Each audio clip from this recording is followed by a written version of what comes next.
the Worms war begin? Well, Worms initially started as a one-man project. It was conceived by a chap called Andy Davidson. It was a game that he wrote as a multiplayer title, something that he and his friends could enjoy. He actually wrote it while he was still doing his maths A-level at school.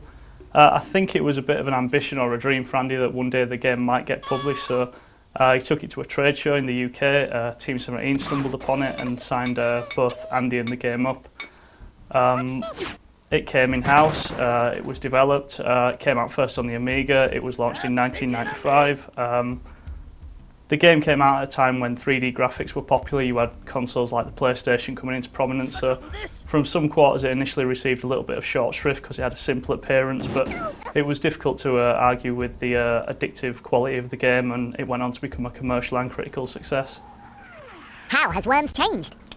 Well, over the years there's been quite a few iterations of Worms. The most dramatic change probably came in the mid-2000s.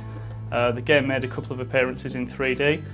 These appearances were solid enough titles, but they seemed to have a little bit of a mixed reaction, and that was mainly due to the fact that there were natural changes to the gameplay brought about by the game just being in 3D. It lost a little bit of its defensive qualities, some of the strategy suffered a little bit, and it became more difficult to make shots in 3D and so on and so forth.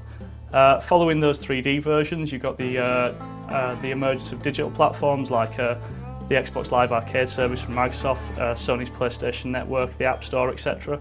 And when we launched on these platforms, the game went back to its 2D roots and sort of got a new lease of life, really, because it was really successful on those platforms. Can you tell me about your own involvement in the series? To some degree, I've been involved with every Worms game, almost every Worms game since 1999, starting with Worms Armageddon on the PC.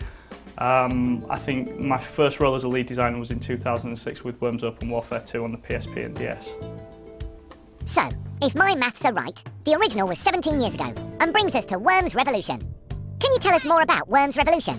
When we first sat down to think about what we wanted to make in this latest Worms game, our first port of call was to establish some aims. We were very conscious of the history of the brand, where it came from, the number of games that we'd made before that, and kind of, I suppose, to a degree, we wanted people to take notice of this game. We wanted a version of Worms that was essentially a game that could compete with the other high-quality products on those same spaces into which we'd be releasing.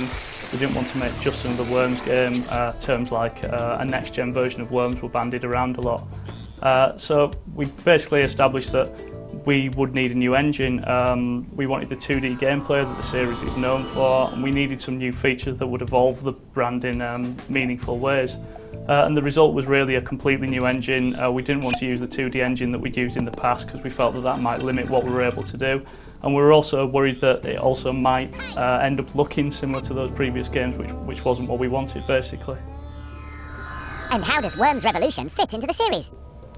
Well, creating the game from the ground up, one of the things that we need to consider is that none of the things from the old games are ported across, none of that stuff comes across for free.